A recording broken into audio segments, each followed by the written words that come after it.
The study door explodes inward. Miller lunges for the tape in my hands. I swing the brass bookend, catching him across the temple. Blood splatters the medical files, but the signature is clear. Claire, my sister. The injections weren't medicine, they were preparation. And now she's coming up the stairs. Caleb Sterling stood in the center of the heavy mahogany study, his pulse a frantic drummer against the hollow of his throat. Outside, the Greenwich estate was a fortress of silent, manicured hedges and white picket fences that looked too bright under the Connecticut sun. Inside, the air smelled of cloying furniture polish and the metallic tang of old paper. Caleb's thumb twitched. 1, 2, 3. He counted the rhythmic ticking of a grandfather clock across the room to keep his heart from leaping out of his chest. He approached the massive wall unit, his eyes scanning the spines of leather-bound books that had never been read, looking for the one seam that didn't fit. His father, Arthur, was a man of predictable patterns, a man who spoke in questions and hid behind shadows. Caleb knew the safe was here.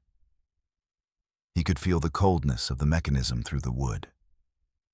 He pressed his palm against a hidden lever behind a volume of Roman history, and the false back of the shelf clicked, a dry, skeletal sound that made Caleb flinch. Behind it sat the dull gray face of a concealed wall safe. Caleb's fingers were steady as he dialed the combination. His own birth date, the ultimate irony. The heavy steel door swung open with a groan of ungreased hinges, revealing a thick, cream-colored dossier. Caleb pulled the file into the dim light. The paper felt heavy, expensive, and carried the faint scent of a hospital wing. As he flipped through the pages, his vision blurred.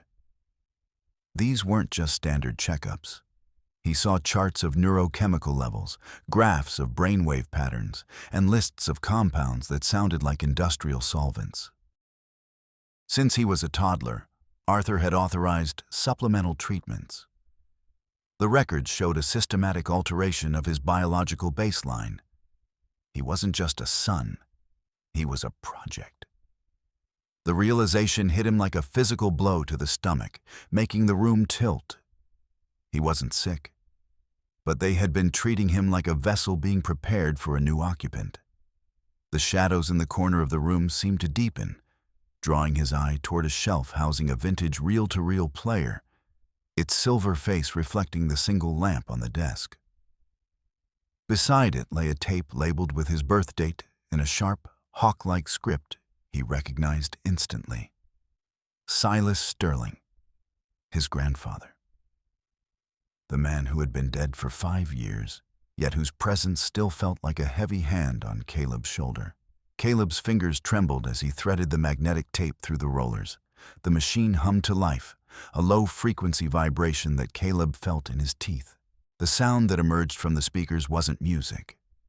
It was a rhythmic, guttural chant, a sequence of sounds that felt older than the house itself. Underneath the voice, Caleb heard the sharp, piercing wail of a newborn. Himself. The contrast was sickening.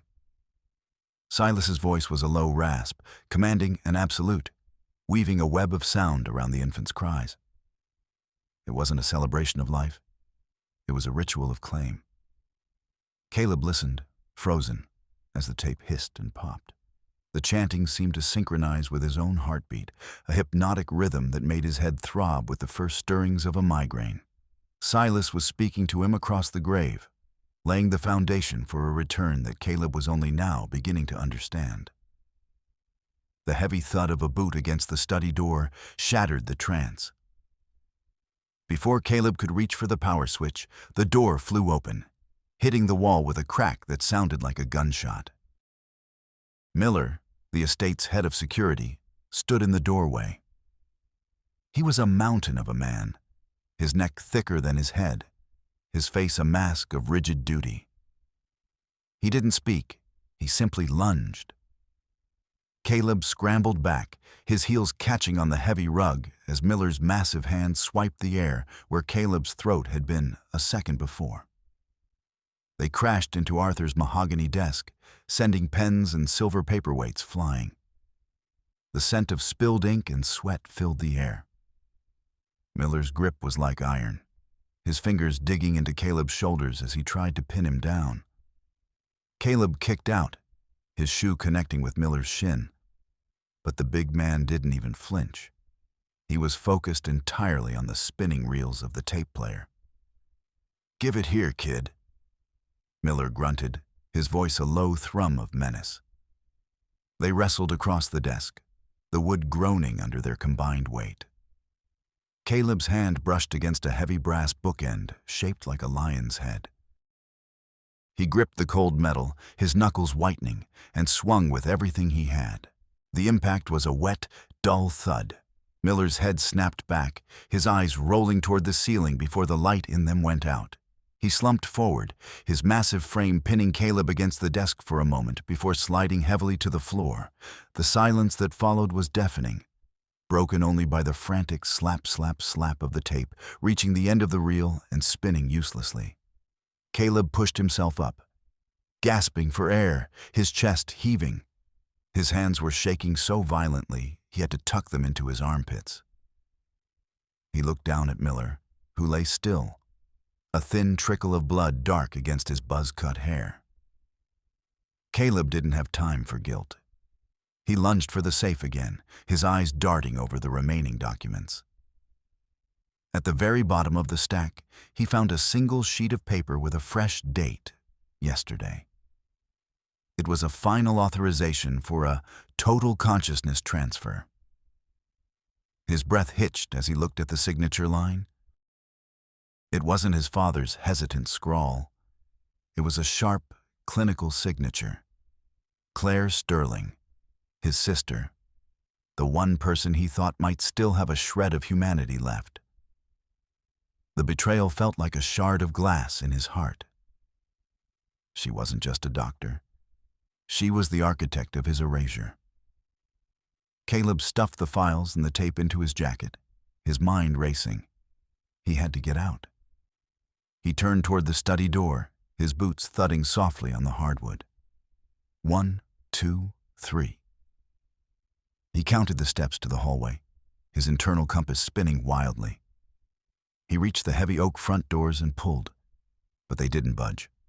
A soft, electronic hum vibrated through the handles. Locked. He ran to the side windows, but the reinforced glass didn't even vibrate when he pounded on it. Suddenly, every digital screen in the house, the microwave in the kitchen, the smart fridge, the tablets mounted on the walls, flickered to life. A bright red digital clock appeared on every surface, synchronized to the millisecond. 03:54:21. It was a countdown to midnight, his 21st birthday. The realization settled over him like a shroud. This wasn't just a lockdown, it was a preparation chamber. The house had been turned into a giant circuit, and he was the component that needed to be in place when the timer hit 0. He was trapped in his own home, a gilded cage designed by his own blood. As he stood in the hallway, the red glow of the countdown timers reflecting in his eyes, the world suddenly shifted. The scent of the hallway, expensive wax and lilies, was replaced by the sharp, stinging aroma of cheap tobacco and spilled scotch. The silence of the estate was drowned out by the brassy, discordant wail of a saxophone. Caleb gasped, his knees buckling as he hit the floor. He wasn't in Greenwich anymore. He was standing in a smoky, dimly lit jazz club. He could feel the vibration of the bass in his marrow, see the sweat on the brow of a piano player who died 40 years ago. The taste of 1950s era Macallan burned the back of his throat, even though his mouth was dry. It was a memory, but not his. It was a jagged, high-definition fragment of Silas Sterling's life, forced into Caleb's mind like a splinter. He tried to scream, but his jaw felt locked, his muscles twitching with a rhythmic impulse that wasn't his own. The vision lasted only seconds, but when it snapped back to the reality of the hallway, Caleb was drenched in sweat. His original thoughts felt thin, like paper being held over a flame. The glitch was proof. The overwrite had already begun. Silas wasn't waiting for midnight. He was already moving in. Caleb scrambled to his feet, his breath coming in ragged gasps. He pulled his cell phone from his pocket, his thumb hovering over the emergency call icon. No signal. Not even a no service bar. Just a flat, dead line. He ran to the kitchen, grabbing the wall-mounted landline. But all he heard was a low, rhythmic pulsing that matched the chanting on the tape. The Sterlings had cut him off from the world.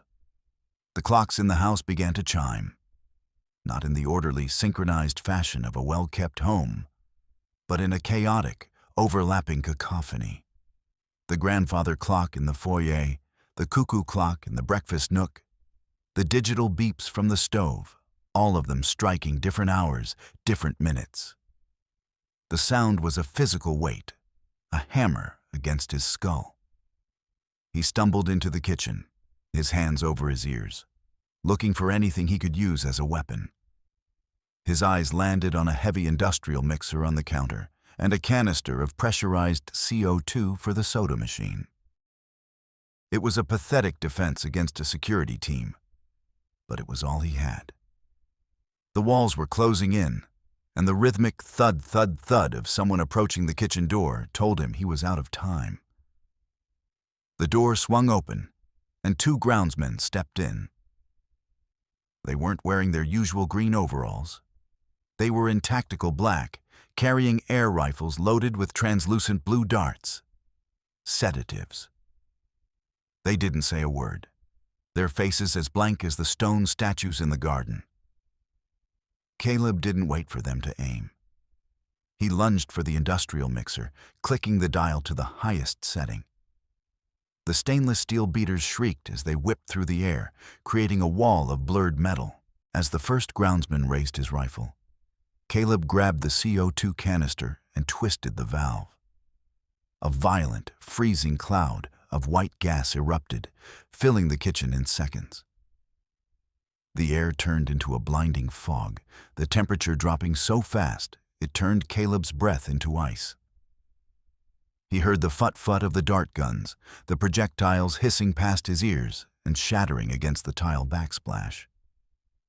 Using the fog as cover, Caleb ducked low, sliding across the slick floor toward the basement door. He could hear the men coughing, their heavy boots scuffing the floor as they tried to find him in the whiteout. He yanked the basement door open and threw himself into the darkness, locking the bolt behind him, just as a heavy shoulder slammed against the other side. The basement was a labyrinth of cold concrete and humming pipes. Caleb moved through the shadows, his hands brushing against the rough walls. 1, 2, 3. He counted the paces to stay grounded, his mind still reeling from the jazz club vision. He found himself in the wine cellar, a room filled with the scent of damp earth and fermenting grapes. In the corner, hidden behind a rack of vintage Bordeaux, a small green light flickered. It was a security terminal, the screen glowing with a ghostly luminescence. Caleb tapped the keys, his fingers numb from the CO2. The screen flickered to life, showing a multi-camera feed of the estate's private medical wing. He saw his mother, Eleanor, standing in a room of blinding white. She was draped in a silk dress that looked like armor, her face a mask of cold efficiency as she checked the levels on a row of surgical monitors. Beside her, his father, Arthur, was slumped in a chair, his head in his hands. Caleb watched as Eleanor said something to him, her lips moving in a sharp, jagged rhythm. And Arthur looked up, his face wet with tears. He wasn't stopping her. He was watching the preparations for his son's execution with nothing but a weak, pathetic grief. The betrayal was complete. His mother was the general, and his father was the coward who let it happen. Caleb's stomach churned as he watched Eleanor pick up a long, silver needle and hold it up to the light. She wasn't preparing a cure. She was preparing the bridge. He realized then that he couldn't just hide. If he stayed in the basement, they would eventually flood it with gas or simply wait for the countdown to hit 0 and the internal triggers in his blood to fire. He needed a countermeasure. He remembered a note in the medical file about a chemical stabilizer, a compound designed to lock the neural pathways and prevent the ghost from taking hold. It was kept in the main lab. To get it, he had to go through the heart of the house, right into the jaws of the trap. He left the wine cellar and entered the maintenance tunnels, the air growing thick with the smell of ozone and hot metal. A sudden, sharp pain flared behind his eyes, a migraine so intense it forced him to his knees. "Move, boy," a voice rasped in his head. It wasn't a thought. It was a command that vibrated in his very bones. "Silas." The old man was trying to take the wheel. Caleb gripped his head, his fingernails digging into his scalp. "No," he hissed, the word feeling like lead in his mouth. "My body. My count." He began to crawl, his vision doubling as Silas's commands became a rhythmic scream. "Turn left, stand up, submit." Caleb fought back with the only weapon he had, the numbers. 1, 2, 3, 4. He focused on the texture of the concrete, the drip of a leaky pipe, the coldness of the air. He forced his muscles to move against the phantom impulses, his body jerking like a marionette with tangled strings. He reached the heavy steel door of the laboratory, his breath coming in ragged sobs. He had to be faster than the ghost. He had to be smarter than the legacy. The laboratory was a cathedral of glass and chrome, lit by the flickering strobe of a faulty surgical lamp. Caleb didn't look at the shackles on the central chair. He focused on the locked cabinet at the far end of the room. He grabbed a heavy glass flask from a workbench and shattered the cabinet door. Inside, among rows of iridescent fluids, he found a small vial labeled Stabilizer B. His heart hammered against his ribs. This was it. The shield. He grabbed a syringe, his hands shaking so much he nearly dropped it. He could feel Silas's presence growing, a dark tide rising in the back of his mind, threatening to drown his every thought. He didn't hesitate. He jammed the needle into his bicep and depressed the plunger. The fluid was ice cold as it entered his vein, a sharp contrast to the burning fever of the migraine. For a second, the screaming in his head dimmed to a low hum. The pressure behind his eyes eased. He slumped against the cabinet, a wave of relief washing over him. He had won. He had silenced the ghost. "Caleb." The voice was soft, like the rustle of dry leaves. He looked up to see his mother, Eleanor, standing in the doorway. She held a surgical scalpel in her right hand, the blade catching the strobe light. There was no love in her eyes, only a terrifying, clinical focus. "You've always been so difficult," she said, her voice filling the room with a heavy, martyr-like sigh. "Always fighting the inevitable." She moved with a grace that was entirely predatory. Caleb tried to stand, but his legs felt heavy, like they were filled with sand. Eleanor lunged, the scalpel whistling through the air. Caleb threw up his arm, the blade slicing through his jacket and drawing a thin line of red across his forearm. The pain was sharp and cold. He grabbed her wrist, his fingers locking around the bone. They struggled in the center of the sterile room, a silent, desperate dance of shadows. Eleanor was surprisingly strong, her movements fueled by a fanatical certainty. "This is for the family," she hissed, her breath smelling of mint and copper. "For the name." Caleb twisted her arm, the scalpel falling and clattering across the floor. He used his weight to shove her back, sending her stumbling toward the glass observation room. He didn't stop to think. He lunged forward, slamming the heavy reinforced door shut just as she turned to strike him again. He hit the electronic lock, the bolt sliding home with a final, echoing thud. Eleanor pounded on the glass, her face distorted by rage, but no sound came through the soundproof partition. She was a silent ghost in a cage of her own making. Caleb backed away, his chest heaving, his blood dripping onto the white floor. He turned and ran for the service exit, the green exit sign a beacon in the darkness. He reached the final door, the cool air of the gardens beckoning through the glass. He hit the crash bar, but it didn't move. You really should have read the chemistry reports more carefully, Caleb. Claire stood in the shadows of the hallway, a small black remote in her hand. She looked at him with a mixture of pity and amusement, her head tilted like a scientist observing a particularly interesting lab rat. Caleb felt a sudden, cold prickle on the back of his neck. He reached up, his fingers brushing a small, adhesive patch he hadn't noticed before, likely applied during the struggle in the study. "The vial?" Claire said, her voice a calm, melodic chime. "The one you so bravely injected? It wasn't a suppressant. We call it a primer. It breaks down the last of the blood-brain barrier. It makes the soil ready for the seed." The world began to tilt.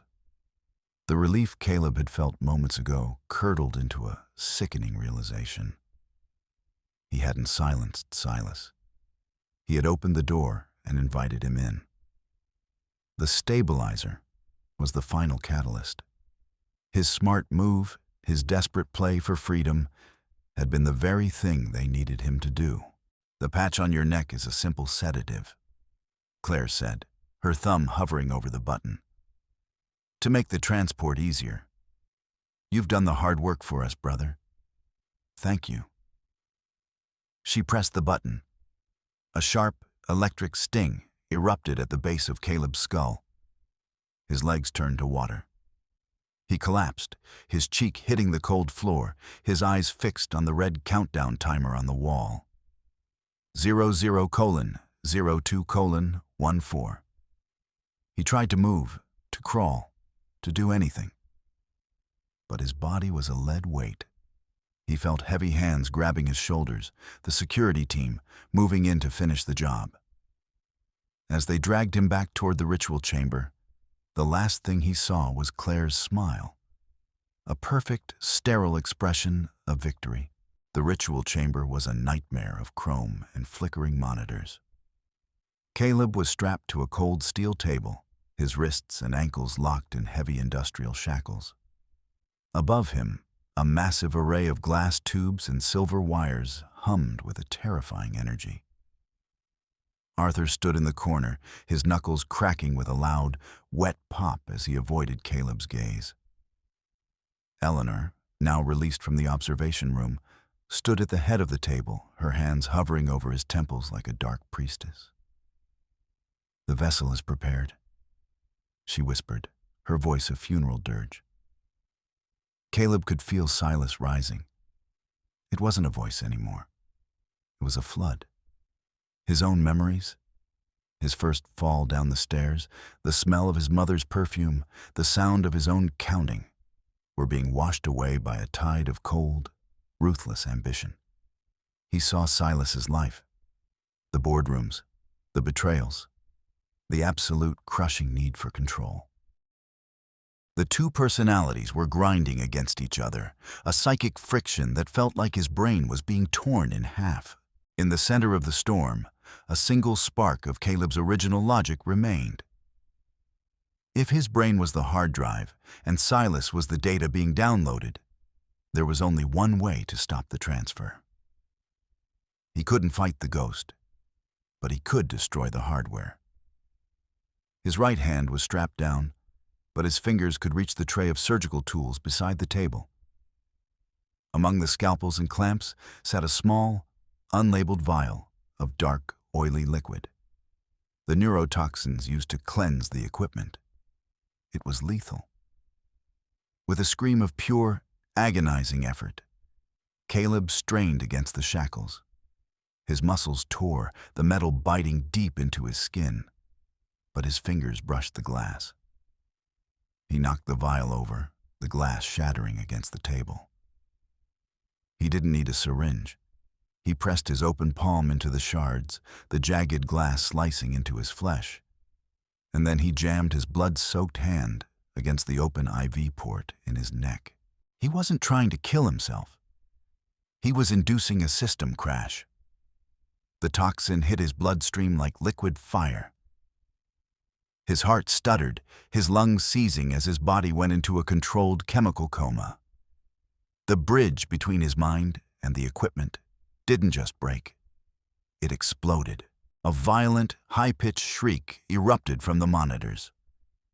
The glass tubes above the table shattered, raining sparks and iridescent fluid down on the Sterlings. The psychic feedback loop was a physical force, a wave of distorted energy that slammed into Arthur and Eleanor. Caleb watched through a haze of dying light as his mother's eyes went blank, her mouth falling open in a silent scream. His father collapsed, his hands still twitching in a rhythmic pattern of 4. The equipment groaned, smoke pouring from the processors, until the entire room plunged into a merciful, silent darkness.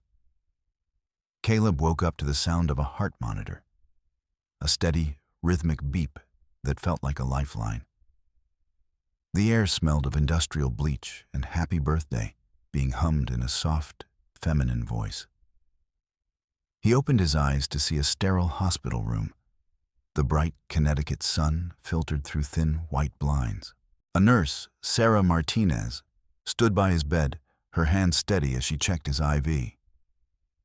"You're lucky to be alive, Mr. Sterling," she said, her voice warm but tired. "The police found you in that place. Your parents. They're in a long-term care facility. Non-responsive." Caleb tried to speak, but his throat felt like it was filled with glass. He looked at his hands, wrapped in thick white bandages. He felt a strange, hollow silence in his head. The counting was gone. The fear was gone. Even the memory of the jazz club was a faint, distant echo, like a movie he had seen once and forgotten. "I'll get the doctor," Sarah said, giving him a small, encouraging smile. Caleb waited until she left the room. He slowly pushed himself up, his muscles aching with a dull, heavy heat. He walked to the small bathroom in the corner of the room, his movements precise and economical. He didn't count the steps. He didn't need to. He knew exactly where the floor was. He stood before the mirror and looked at his reflection. The pale skin was the same. The jagged scar beneath his hairline was the same. But the eyes were different. They weren't the wide, panicked eyes of a boy trying to outrun a shadow. They were cold, calculating, predatory. He leaned in closer, studying the set of his own jaw. The chemical coma had erased the placeholder personality, the fragile counting boy named Caleb. But it hadn't destroyed the architecture Silas had spent 21 years building. The ghost was gone, but the monster remained. Caleb felt a sudden, sharp impulse to straighten the towel on the rack so it was perfectly parallel to the floor. He did it without thinking. A slow, thin smile spread across his face. It was Silas's smile, sharp and humorless. He didn't feel like a victim anymore. He felt like an heir. The Sterling Empire was a wreckage of broken mines and scorched earth, and he was the only one left with the keys. He walked back to the bed and picked up his discharge papers. He signed them with a quick, clinical flourish, a signature that looked nothing like his old scrawl, and everything like the one on the medical files. He didn't look back as he walked out of the hospital room. He had won his freedom. but the price had been his soul. And as he stepped into the bright, waiting world of the sterling legacy, he realized he didn't mind the cost at all. The numbers finally added up to 0. And 0 was exactly where he wanted to begin.